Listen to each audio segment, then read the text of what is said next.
¿Qué es lo primero que se te viene a la mente cuando escuchas el nombre Bielorrusia?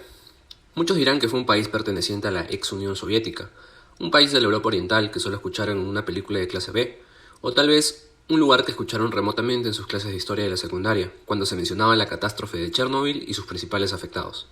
Sin embargo, pese a pasar desapercibido por muchos años, Bielorrusia es un país que tiene cierta relevancia en las relaciones geopolíticas que ocurren en el viejo continente. Por lo tanto, en esta clase de política en 10 minutos hablaremos de Bielorrusia, la perla olvidada del viejo continente. Bielorrusia es un país con una superficie de 207.595 kilómetros cuadrados. Para que se den una idea, este país cuenta con más o menos el doble de la extensión abarcada por Corea del Sur. Asimismo, Bielorrusia está localizada en Europa Central, entre Polonia, Lituania, Ucrania, Rusia y Letonia. Y es un país que ha quedado desdibujado desde su creación como nación independiente en 1991, tras la caída del bloque soviético y sus primeras elecciones libres. Ocurre que, 3 años después de su nacimiento como país libre, se llevaron a cabo las primeras elecciones democráticas, en las que Alexander Lukashenko fue elegido presidente con una aprobación de casi el 80% de la población. Desde ese entonces, hasta ahora, Lukashenko, o Batka, que significa papá en bielorruso, lidera el país con un régimen personalista y autoritario, caracterizado por constantes vulneraciones a los derechos humanos, al punto que, lo crean o no, este es el único país en Europa que tiene institucionalizada la pena de muerte y la persecución a políticos opositores. Pero no se asusten, ya que al llegar a Minsk, su capital, se darán cuenta que es una ciudad bastante normal, por así decirlo. Es más, esta ha sido catalogada como una de las ciudades más limpias, seguras y tranquilas de Europa. Aunque claro, puede que si te encuentres a varios policías en las calles, con los que estoy seguro no querrás tener problemas. Dicho esto, es importante que, antes de continuar con la descripción de sus principales políticas económicas, tengamos una idea general de sus principales cifras macro. Bielorrusia cuenta con una población de 9.475.174 personas, y en 2021 tuvo un PBI de 68.000 millones de dólares. Asimismo, su deuda pública el año 2020 fue de 25.000 millones de euros, y su inflación fue de 9.5% para el año 2021. Así, la tasa de desempleo en ese mismo año fue de 4.7%, apenas un cuarto del paro experimentado en países de la región como España. Esto, sumado a su humilde pasado como vicepresidente de una granja colectiva estatal, son uno de los principales motivos por los cuales Lukashenko, a pesar de todo lo autoritario que pueda hacer, cuenta con un gran apoyo popular, debido en muchos casos al populismo de su gobierno y también por el hecho de que la mayoría del empleo es generado por el sector público. Simpatizantes del gobierno reelecto, con más del 80% de los votos por cierto, se movilizaron en respaldo de la institucionalidad y del respeto a la Constitución. En la ciudad de Shklov, los ciudadanos efectuaron distintas manifestaciones para ratificar su respaldo al presidente reelecto Alexander Lukashenko tras las elecciones. En cuanto al índice de desarrollo humano elaborado por las Naciones Unidas, los bielorrusos se encuentran en el puesto 53 del ranking mundial. Asimismo, para el año 2017, la esperanza de vida y su coeficiente de Gini fueron de 73 años y 0.27 respectivamente. Eso es por lo menos sorprendente, ya que, para que se den una idea, esta sociedad es menos desigual que Suiza o Finlandia. Sin embargo, hay que tomar este dato con pinzas, dado que la transparencia no es una de las principales características del gobierno de Lukashenko. Principales actividades económicas. Bielorrusia es una economía en transición con características estructurales heredadas del antiguo bloque soviético. Es precisamente por esto que el crecimiento del sector privado ha sido modesto y que los subsidios otorgados a las empresas estatales han sido predominantes. Asimismo, este país depende en gran medida de Rusia, que es por mucho su mayor socio comercial, y en menor medida de Ucrania, cuya situación económica y política ha ejercido una gran influencia en la economía bielorrusa. Bielorrusia ha comprado tradicionalmente gas y petróleo a un precio reducido de Rusia y su crecimiento se debe en gran parte a la reexportación de petróleo ruso a precios de mercado. La participación del sector agropecuario en Bielorrusia se ha reducido drásticamente desde la caída del bloque soviético.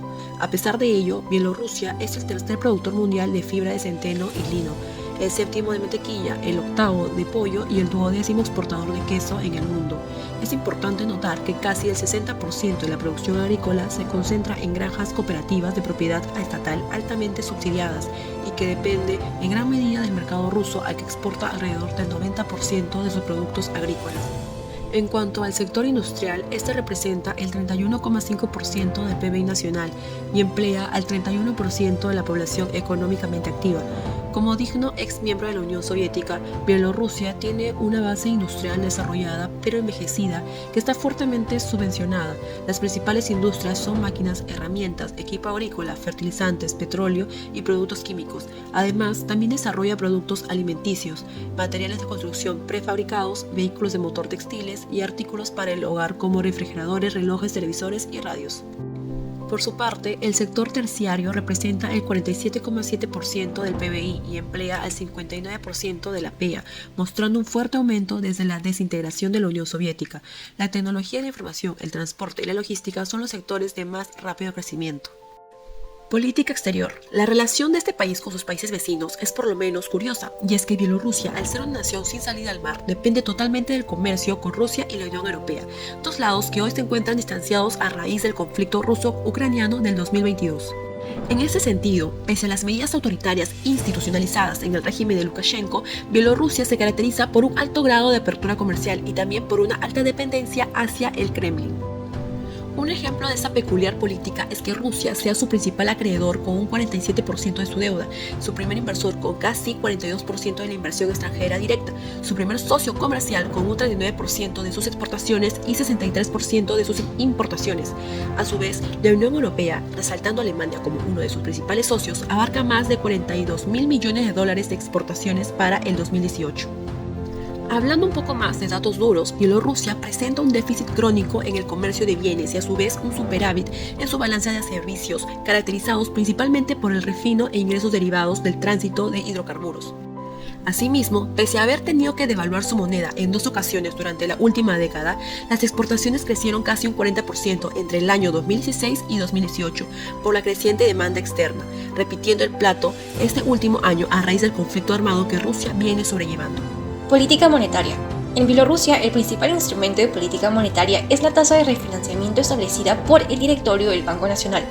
Por su parte, la política de tipo de cambio se implementa en un régimen de flotación, por lo que la dinámica del rublo bielorruso es influenciada por las fuerzas de la oferta y la demanda. Sin embargo, algunas de las debilidades de su política monetaria es que no es independiente, ya que el Banco Central le reporta directamente al presidente. A pesar de ello, en los últimos años se ha experimentado una notable mejora en la comunicación y la transparencia del Banco Central, lo que ha mejorado la credibilidad del organismo y le ha permitido realizar una serie de reformas de manera efectiva. Fue precisamente en el 2016 cuando se abandonó el tipo de cambio fijo por uno flexible, y desde entonces se han venido levantando progresivamente los controles de capitales. Asimismo, las medidas de flexibilización cambiaria han permitido una progresiva desdolarización de la economía. Sin embargo, el uso del dólar todavía es bastante extendido y se estima que más del 60% de los depósitos y alrededor del 50% de los préstamos se encuentran denominados en dicha moneda. En un contexto altamente dolarizado como este y un reducido nivel de reservas, el sistema financiero, que se encuentra casi por completo en manos del Estado, presenta una notable vulnerabilidad a un shock del tipo de cambio. Es más, el Estado ha tenido que rescatar bancos en distintas ocasiones, como en el 2011 cuando se realizó un rescate equivalente al 5.3% de su PBI. Esta situación es producto de la política de financiación directa que el Ejecutivo concede a las empresas estatales utilizando el canal bancario. El sistema económico de Bielorrusia sidera el concepto de economía social de mercado, pero aún manteniendo rasgos de una economía socialista. En esta línea, la política fiscal vigente tiene el fin de concentrar los fondos fiscales disponibles en las áreas de la economía que le permitan lograr sus objetivos estratégicos de desarrollo económico y social, velando por una mejora continua de la calidad de vida de la población, mientras trata de insertarse en una dinámica de desarrollo económico que le permita una eventual reducción de los niveles de apoyo al sector real. Ello en línea con el objetivo de transicionar a una economía social de mercado. El apoyo otorgado por parte del fisco a las empresas estatales es bastante significativo, siendo que la producción de estas representan cerca del 40% de la economía y son los empleadores de más de la mitad de la población. Esto, sumado a la dependencia de exportaciones de un reducido número de commodities a un grupo muy concentrado de destino de exportación, ha consolidado una estructura de la economía con amplias vulnerabilidades macroeconómicas. Como consecuencia, Bielorrusia ha mantenido una dificultad significativa para generar un flujo estable de ingresos impositivos y para acceder a los mercados de crédito internacionales. La menor libertad para efectuar rollovers ha conllevado que se acumule una deuda externa equivalente al 65% del PBI de la nación. El 89% de la deuda se encuentra denominada en moneda extranjera, algunas de ellas con la opción de convertibilidad de flujos, la cual está siendo aprovechada por el fisco a lo largo de la duración del conflicto bélico de Rusia y Ucrania. Habiendo analizado las condiciones estructurales de la economía de la nación, consideramos que para poder alcanzar los objetivos de largo plazo de diversificación de la cartera de bienes y servicios, crecimiento del sector privado y completa transición a una economía social de mercado, es primordial que el fisco busque insertarse en un marco de política fiscal restrictiva. El déficit fiscal para el cierre del 2022 se proyecta en el 4% del PBI, ello atribuido al incremento de transferencias focalizadas, en especial hacia empresas estatales, y ejecución de proyectos sociales. Todo ello en línea con la necesidad de hacer frente a los shocks de oferta y financieros derivados del conflicto de Rusia y Ucrania, además de la alta inflación siendo enfrentada por la población. Tomando el entorno actual en consideración, nuestra primera recomendación es que la transición hacia una política fiscal restrictiva sea debidamente premeditada y que se busque gestionar con responsabilidad la longitud del tiempo en que la política fiscal se mantenga laxa. Posterior a ello, consideramos que el enfoque en el mediano plazo debe considerar cesar transferencias a las empresas estatales menos rentables, imponer límites en el presupuesto para las transferencias al sector real, ello teniendo como prioridad optimizar el sistema impositivo, buscando lograr incrementos en los ya reducidos impuestos sobre el valor agregado. Los esfuerzos del fisco deben orientarse a fomentar la innovación y competitividad dentro del sector industrial, incentivando la evolución de la estructura productiva de la nación, principalmente de mano del sector privado. Respecto a la gestión de la deuda soberana, consideramos que es apropiado que se mantenga en marcha la estrategia para el pago de servicio de deuda en el corto plazo.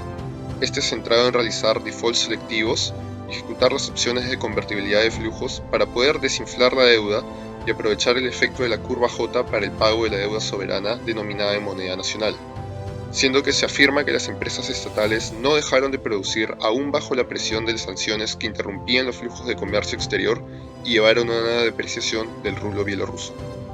En el mediano plazo, se debería buscar reducir la proporción de la deuda como porcentaje del PBI a 50%, además de diversificar esta, sobre todo en deuda denominada en rublos bielorrusos, la cual a su vez contribuiría a los esfuerzos de desdolarización de la economía.